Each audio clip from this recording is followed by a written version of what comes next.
Hey, Diet Disruptors, Carrie here, and happy Monday for you. Although I'm going to be really honest with you right now, it's not Monday for me. I'm actually pre recording this episode because I'm on vacation. And I was going to do it live, but then I decided, nope, Carrie, you deserve a few days off.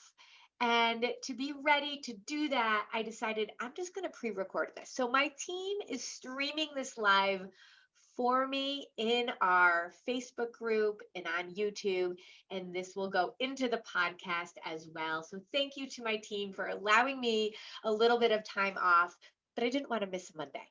So I thought I would just record this so you guys could get it. And I'll probably be tuning in live. So comment, say hello, and I'll be sure to comment back because I will be actually following along with you.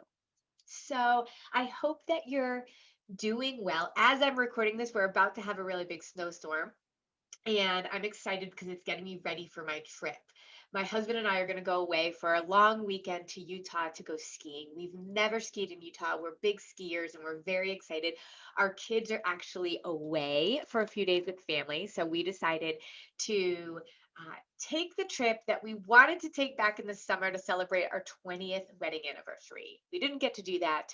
So we are doing it now. We got a condo on the mountain that we can ski in and ski out. So we don't even need to go to the lodge. We have a little kitchen. So we're going to cook. We're not even going to go out to dinner, but it's going to be really nice and romantic. And I'm very excited. So I am pre recording this for that reason.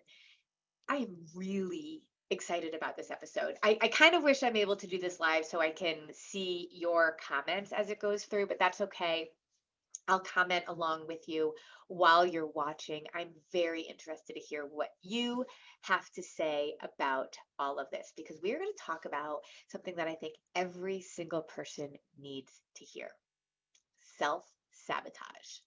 I hear this all the time. Now, I will say always, our nutritional approach from the bottom of my heart is the last nutritional advice you will ever need. I just met with a whole bunch of health and wellness experts, and I taught them about what we teach. And it blows my mind that we don't talk more about the importance of blood sugar stabilization throughout the day and keeping our blood sugar stable throughout the day with our PFCs. It's like it makes so much sense, but very few people are trained in that. And it's so crazy.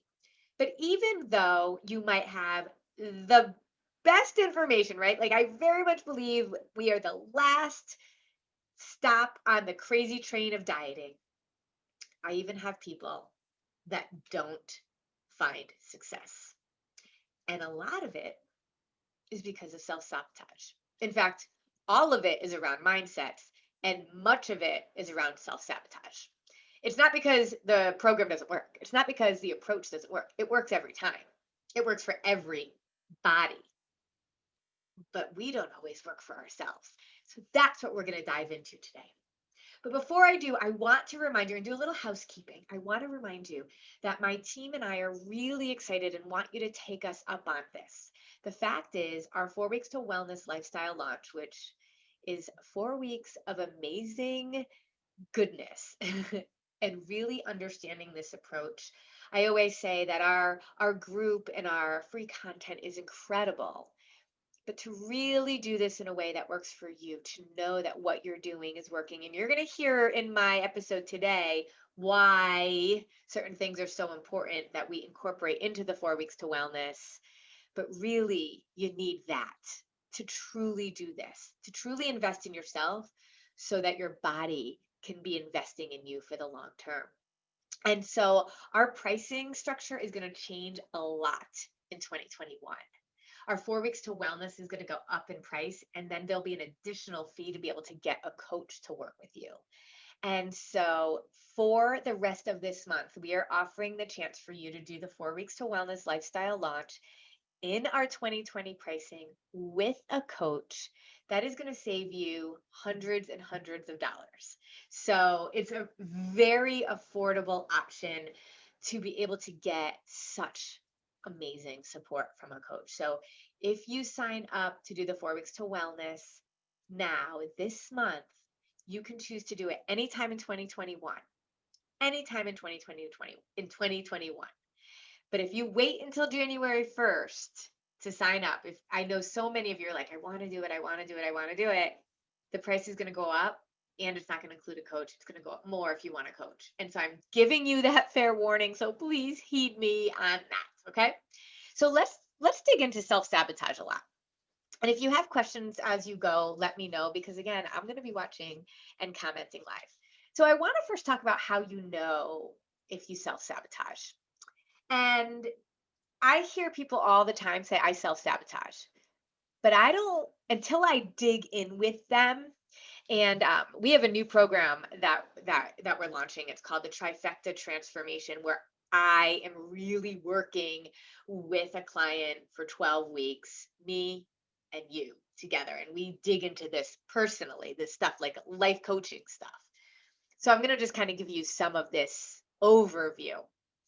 How do you know that you're self-sabotaging? I hear so many people say, I self-sabotage, and then they leave it at that. Like, it's an excuse, and it is what it is. Can't do anything about it. I self-sabotage. So let's talk about how you know that you're self-sabotaging, because I don't know that we even put a definition to it. So if you stay motivated for a while, you do something, you start a new diet, you start a new approach. It can even be our approach. And then you slowly wean off of it. And then you slowly get into something else. Now, if you're dieting at all, depriving yourself at all, your body's naturally going to convince you to get off of it, because it's not sustainable, because your body doesn't want to live at a deficit for so long that it's going to crave foods and you're not even going to realize it's happening. But if you're doing our approach and you start to wean off of it and start to just stop eating PFC, stop eating regularly, and just go back to your old ways, that's self-sabotage. Maybe you say the thing, I know what to do, I just have to do it. That, my friend, is self-sabotage. Now, I will say a lot of people think they know what to do, but they don't do it.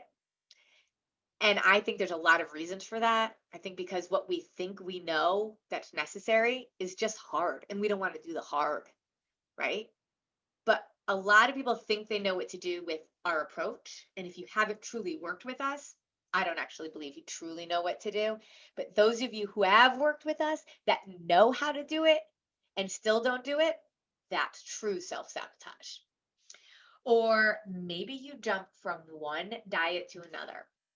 I will say, if I ever have, I've had a few times where clients have done our approach and you could tell they didn't really truly dive in. They didn't truly engage and give it. They were looking at this like another diet, didn't take it too seriously.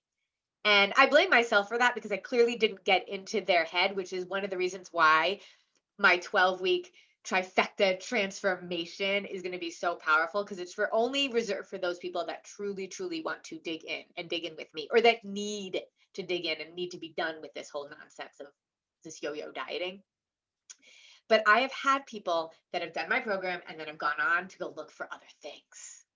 And if you're one of those, I'm jumping from this and I'm jumping from that, and I'm jumping from that, you're a self-sabotager. Okay. So there's a whole kind of thing. So if you're doing any of those things, you are self-sabotaging. And so let's talk about why, and then I'm going to give you some tips as to how you can stop self-sabotaging. So one of the reasons why we self-sabotage, here's what I want you to do when we're listening to this. I want you to be truly honest with yourself. This whole month, we're talking about mindsets. We're digging into your mindsets, because this is truly the stuff that matters. I can teach you how to eat our way, but if we don't get our mindsets in order and we don't rely anymore on motivation because our why is so strong and our habits are where they need to be, then we were not going to be successful. I can give you the what and the how all day long, but if we don't dig into this, it won't last. Okay. So let's talk about why we have self-sabotage. Reason number one, I would take some notes, because you need to figure out what your reason is for self-sabotaging. If you don't figure out the reason, you're never going to be able to fix it. And self-sabotage will constantly be at your side. And then you'll still be on the stupid roller coaster that is actually not that hard to get off of. So, fear of failure, number one. One of the reasons why people self sabotage is that fear of failure. You're afraid that if you do this and it doesn't work, it's one more time that you failed. But what I want you to understand is all of the other things you have done have set you up for failure. They're not meant to do the long term. Think about this. Diet industries don't want you doing those things that are going to last forever because you don't need them anymore. If you don't need to search the Google, search the Facebook, and land on those ads for all of those diet trends, who's going to keep them in business? Fear of failure is really real because failing feels awful. And it's easier to not do it sometimes than to do it and be afraid that you're going to fail at it. Just running my own business, I have fear of failure all the time, and it holds me back sometimes from making risky or courageous or fearless decisions. And so I want you to think about whether or not fear of failure is for you. How about this? A fear of success, a fear of it actually working. Now, why would somebody have a fear of success? This is interesting because I have worked a lot on this in myself. I know in my business, if I was like super, super successful, it would be like I couldn't walk away from it. It would be like, this is it. I am like my role, my path, and being locked in. Sometimes I can't believe I've been married 20 years because being locked into things scares me. I have a little bit of that like to kind of change things up. So I think that there was for a while a fear of success in my business. But why would there be a fear of success for you? Maybe it has something to do with the fact that you're afraid that if you're really successful at this and do what it needs to be done, that you're not going to be able to use food as um, an excuse anymore or a comfort anymore, right? That you might be using food now as a way to escape and you feel like you're not going to be able to do that anymore. So if you're successful at this, that's going to be taken away from you. Or you won't be able to blame things on food anymore. And that goes along with the third one I'm going to tell you about in a second. So hold on to that for 1 minute. But fear of success also has to do with the fact that doing the things that you say you want to do would actually have to happen. So, how many of you say, when I lose the weight, I will? Once I get healthy, I'll do blank. And then you'd actually have to do it. And maybe you think you want to do it, but you don't really want to do it, or you have to admit the fact that doing that means something hard. I don't know what it is for you. But if a fear of success is yours, it could go along with this third reason that we don't want to deal with the real issues that are holding us back. So when we actually figure out why we have become so unhealthy, why we are so obsessed with our weight, why we think our value is in the scale, why we have such an unhealthy relationship with food, when we can figure that out, when we start to dig into that, it unleashes certain things that we might not want to deal with. It helps I had to actually get into my past and figure out why I felt the way I did about myself, my body, and why it turned into an eating disorder. That wasn't fun, you guys. The other thing is I think we put off a lot of things because we're so focused on this. Once I lose the weight, I will blank, right? Well, once you have really dove into our approach and done it right and done it with support and got through your mindsets, you have space, you have capacity because you're no longer searching for those solutions. And now you got to go do the things that you were on this earth to do. That sounds fun, but there's a fear in there. So that goes along with the fear of success. You don't want to deal with the real issues or that you don't want to actually have to do the things that you're going to have the capacity to do once you figure this out. Another reason why we self sabotage is because we want it to be easy. We do. And as soon as it gets a little hard, we self-sabotage so that we can say, oh my gosh, it was just too much. I just couldn't do it. I work a full-time job. I have kids and, dealing with my proteins, fats, carbs, it was just too much. It's not too much because I've had like the busiest people in the world with the right mindset crush this. Nobody's too busy for it. Nobody's too busy for it. Remember, we prioritize what's most important to us. And this isn't something that's too busy. That's an excuse for sure.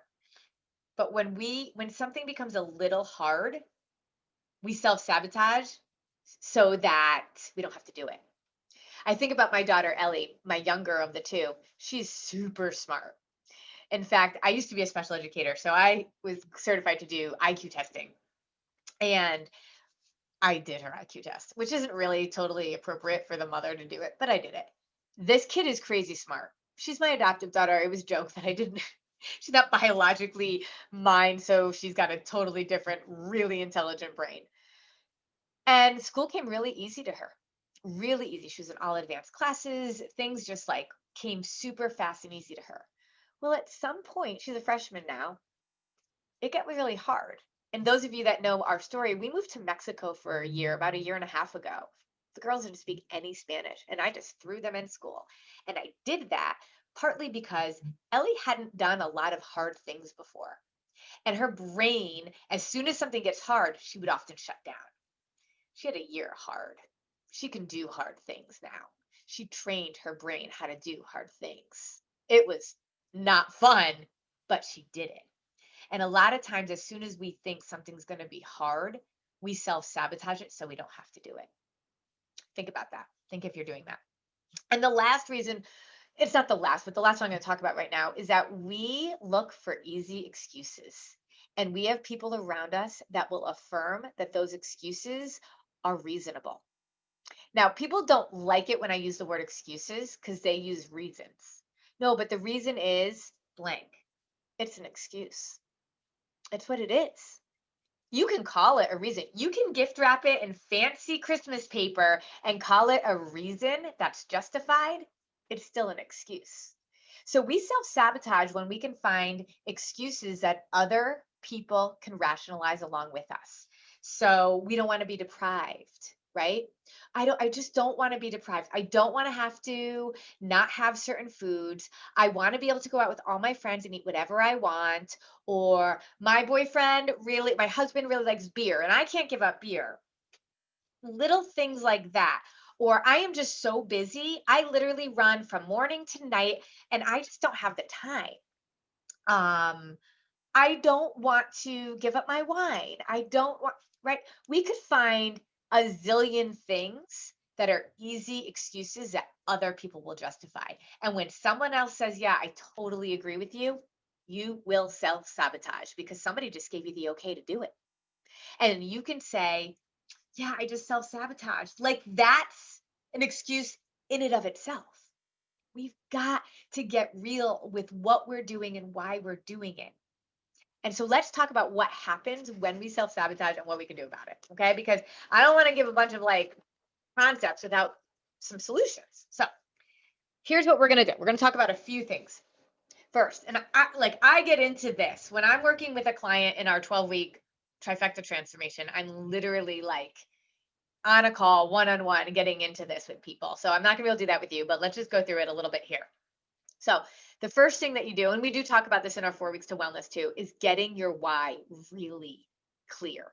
And it cannot be, I just want to get healthy. I just want to lose 5 pounds. Those are on the surface. Those are simple, easy concepts as to why. You need to dig in. Why? Why do you want to lose weight? Why do you want to get healthy? What is it all for? And write it down and have it in front of you everywhere. Everywhere. Make stickers. Like go on Etsy and have somebody make stickers of your whys and put it on your phone, put it on your computer, make it your screensaver. Your why has to be front and center all the time. It is so much harder to self-sabotage when we have a true reason that's deep and meaningful as to what we're doing and why we're doing it. Think about it. When we're parents, and we have kids that need to eat, we're not like, oh gosh, they need to eat again. I am just like, I don't have time. I'm running around. We don't make it, our kids have to eat. Now, we might run around and we might not give them all that they need or, the best food in the world, but we make sure our kids eat because that's a non negotiable. Our purpose is like really, really clear. Our kids can't starve. Not even negotiable, right? That's how it has to be with your why, that you don't deviate from it because it's that important. Okay. So I want you to think about when you're figuring out your why, answering two questions. One, how will your life be better if you do this and do it well? If you stick with this, how will your life be better? Write it out. My life will be better in these ways. This is going to get you clearer to your why. And then I want you to answer this question. If I stay on the track I'm in, what will my life look like in 5 years? Be honest with yourself. Be brutally honest with yourself. What will your life look like in 5 years? Second thing you can do to stop self-sabotaging is stop relying on motivation. I do always tell the story about how when I was a teacher, I would love the beginning of the school year. I would get everything all organized and I'd have all my students' names in the list. And oh my gosh, my classroom, like bulletin boards, I made some of the most amazing bulletin boards. And then it got hard. And, I was a special educator in inner city schools, and it was hard. And there would be a moment in every year around October-ish where I lost the motivation and I just would leave my room kind of in chaos. I might not have gotten like all of my work done or papers graded or, planning my lessons as well as I could have. And I just chalked it up to I'm just not motivated. Like that was okay. And here's the thing. People told me, I know, I'm just not motivated too. And so I was affirmed. It was a self-sabotage moment, right? I didn't know that's what it was. If I had more self-awareness, I would have been able to figure that out, but I didn't. I didn't have that level of self-awareness. And so we know, I bet you right now, you can think of 100 times this year you were not motivated. This week, you were not motivated to do something. I'll wake up and I'm motivated to get all the laundry done and I'll throw laundry in and then it sits there all day long. And like I forget, I'm not motivated to do it anymore. And then it just piles up, right? Our motivation weans. And so if we in the new year are like, "Yes, I'm going to motivate myself, I'm going to now really dig into Carrie's program, or I'm really going to do this."